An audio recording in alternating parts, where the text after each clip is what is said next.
Днес ще си говорим и ще разгледаме един от най-луксозните SUV-та на планетата. И това е най-новия Land Rover Range Rover. Наследника на четвърта генерация. За 50 години от 70-та година насам направиха само 5 версии. Обаче какви? Днешният представител на баба ви, Лапсус, на кралицата е нещо уникално, защото това е лимо джип. Какво значи?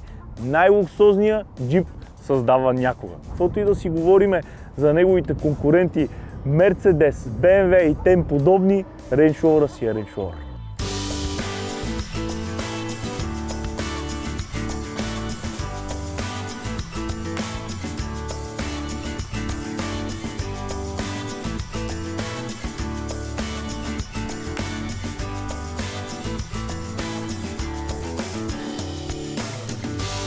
Супер елегантен, супер стилен, 12% подобрен, по-добре обтекаем, 50% по-твърда нова рама.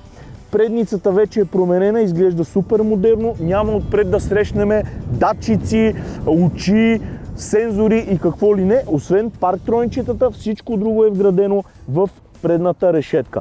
Изключителни фарове, има над 1 милион стъкълца, което отговаря всяко само за себе си, може да контролира, за разлика от Audi, което може да контролира до 6 автомобила, да ги крие, да не ги осветява, тук можем до 16. Имаме подобрение в окачването, за което ще ви разкажа докато караме. Новата част е ето тази чупка. Освен дръжките, които се прибират и излизат, още като се приближиме дори към него, е този ръб. Изглежда се едно няма уплътнения. Изключително елегантно. Имаме две бази, дълга и къса.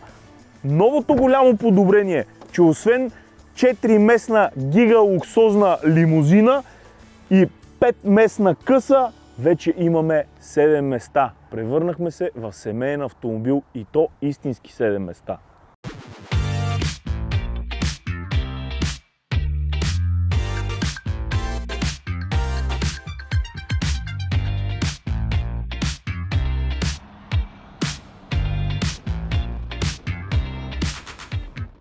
Нямаме вече пластмаса, а изцяло стъкло. Задната част от предшественика и уникална нова задница, която е с градени стопове, които когато не светат, не се виждат. И благодаря ви, скъпи англичани, че не сте изимитирали като немците едни гадни кюнци, които всъщност липсват, защото няма ауспуси. Има, но се намират отвътре. С тези скрити ауспуси работата е ясна. 24-та година се готвиме за изцяло електрически автомобил. Но сега да запалиме, да видим какво ще ни предостави 22-та година. Това, което чуваме, е чудесно. Все още имаме сериозен двигател.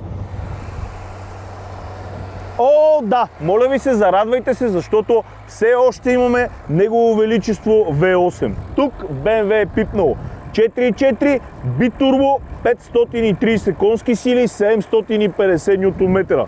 Минаваме през версията дизел, минаваме през версията бензин и версията плагин. Ще ви разкажа докато караме. Благодаря ти все още, че ни даваш тия 530 конски сили. Имаме истинска V8.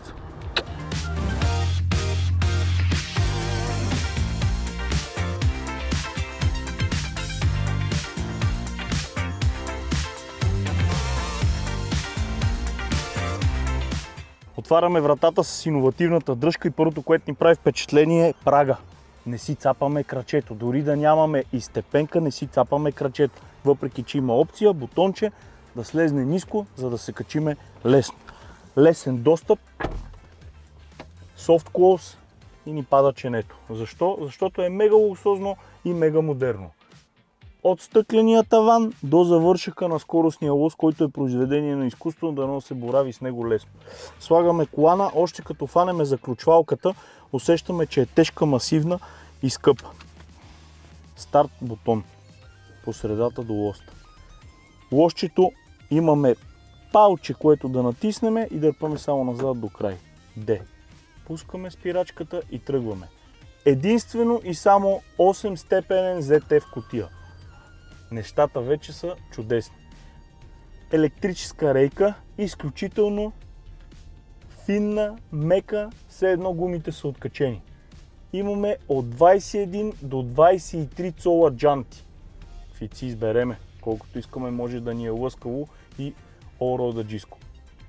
Хоп, окачването, хоп, хоп. Специално окачване, разбира се, въздушно, но тук интересното кое е? Две неща. Постоянно 4x4, но всъщност постоянно не е постоянно, защото може да изключва предния мост за икономия и за по-добро управление.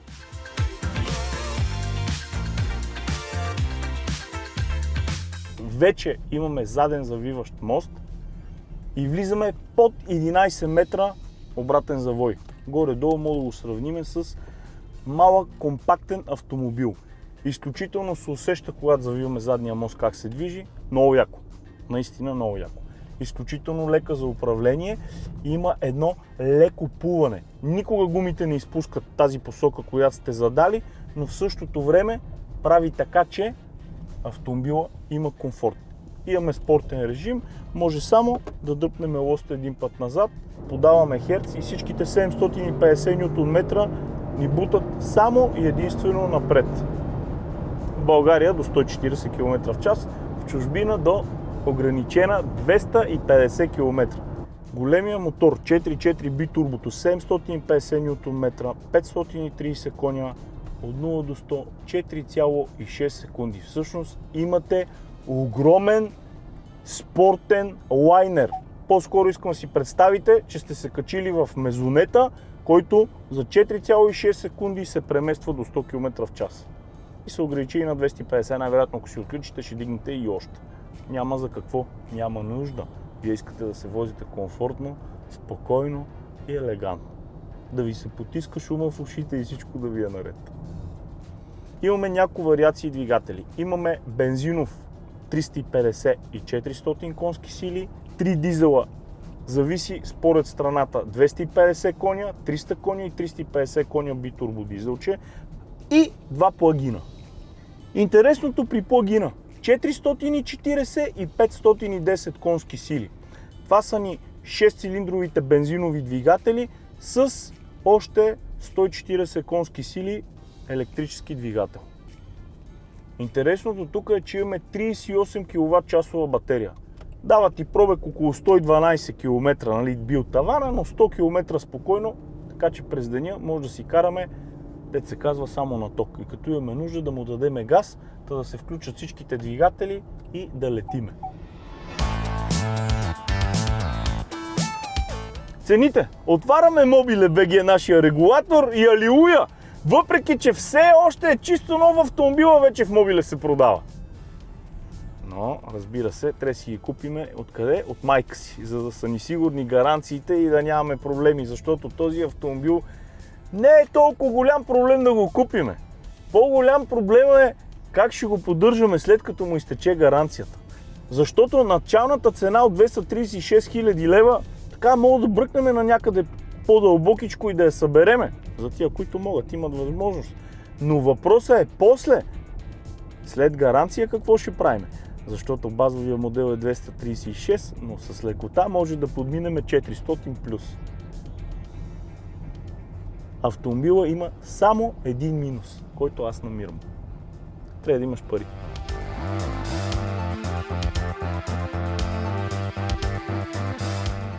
Айде сега обаче искаме тук да отбия и една идея аз да разцъкам този дисплей. Между другото, само да кажа нещо за салона. Всички вегани и екозащитници да не се притесняват. Без проблеми, ако имат пари, са милионери, могат да си купат такъв джип. Тази кожа е еко. Не е убита нито една кравичка. Почвам да разглеждам телевизора. Най-яко е, че работи и с ръкавици, защото Range Rover е създаден да си ходиш на лов с него. Навигацията. 3D, даже може тук да си запазиме нещо, да ни води да ядеме, къде има горива. Оттам насетне отиваме в автомобила. Шофиране и пътен просвет. Елементарно е направено, достъп означава, защото е на български малко е трудно да разбираме, но достъпа слиза долу ниско на коренче, за да можеш да слизаш с лекота. Нормален режим и офроуд режим. Обаче от този бутон, големия, всъщност командваш абсолютно всички режими. Имаме опция Еко, имаме програма Комфорт, която ти я слагаш, но когато прибереш бутона надолу, просто тя минава в автоматичен режим и знае какво да прави. Връщаме се, отиваме на тревача, къл, сняг, кални, коловози. След това отиваме на режим пясък, който може да отключваме и да заключваме диференциали, каменист терен, след това газене. Тук до 90 см може да влизаме във вода.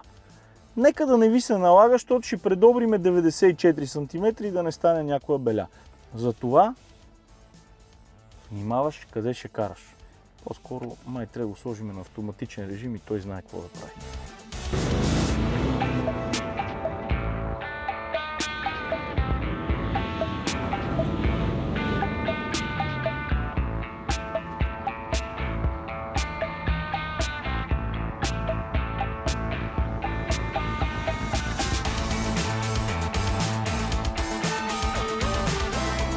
Отиваме на къщичка и какво виждаме? Качество на въздуха. Тук става интересно. Показва ни вътрешно и външно ниво. В момента сме в зеленото, което всичко е чудесно. Оказва се, че Range Rover гарантира до 98% защита от COVID. Такива филтри има. И това не е шега, абсолютно сериозно. Маските не гарантират такава сигурност. Така че ще помолиме, ако може Европейския съюз да говори с кралицата на всяко едно българско семейство, тъй като ние сме най-бедната държавичка в Европа, да ни отпуснат по един Range Rover така безплатно, фри, регало, както се казва на испански, за да може да дишаме спокойно. Не знам какво ще правим с бензина, обаче ако е плагин, ще зареждаме на ток и ще се движиме. Добре, кефи ме, но сега мисля да се повоза. Нали съм някаката работа. Да ме повозат малко, да видя какво нещо е лукса, така да се вика да се отъркам в кожичката, нищо, че е изкуствено.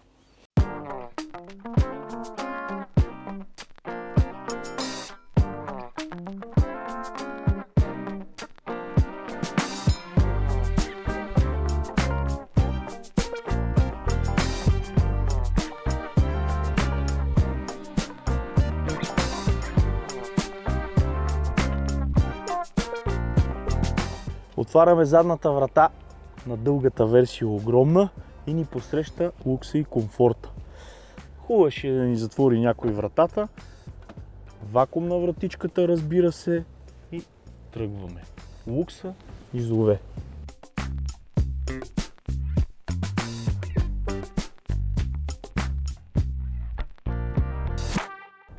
Заден двузонов климатроник отзад, разбира се. Много интересни дръжки, искам да видите все едно скъп часовник, за което евала на Range Rover.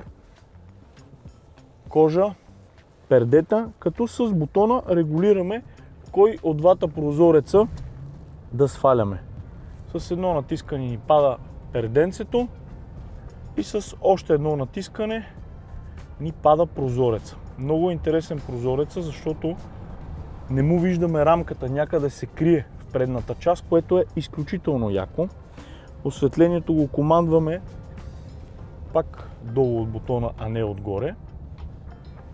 Обдухването може да го регулираме. Искам да видите каква джобна, портативна закачалчица има. Музиката ни посреща, джобче да си оставим неща и подлакътник. При най-скъпата версия, 4-местната, която е с централна конзола по средата, имаме и електрическа масичка да си вършим работа. Ма каква работа ще вършиш, като ти си скучаеш милионер? Тая маса даже и кафето не може да сложиш, защото ще разлезеш. Може да сложиш и лаптоп, нещо да си цъкаш тук. Но в същото време всъщност имаме истинска лимузина.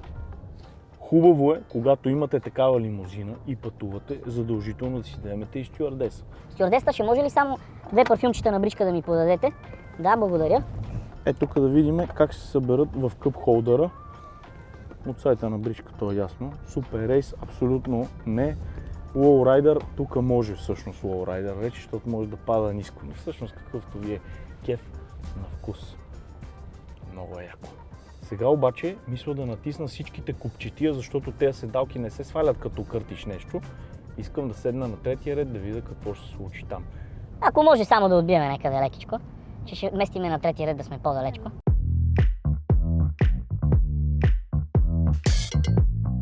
Отваряме вратичката, натискаме бутончето, седалката се премества автоматично напред, малко подбутва и предния пътник. След това стъпваме и сядаме отзад. Тук вече трябва някой да ни затвори вратата или да си я дръпнеме. О, това ме стиска! И всъщност се оказва, че и задния ред седалки се събираме. Имаме разлика от всички други 7 местни, че седалките са малко по-повдигнати и имаме малко повече място за краката в легенчетата, което е яко. Имаме даже и нещо като къп-холдърче и джобче. Имаме и подгрев на седалката. На третия ред. Яко.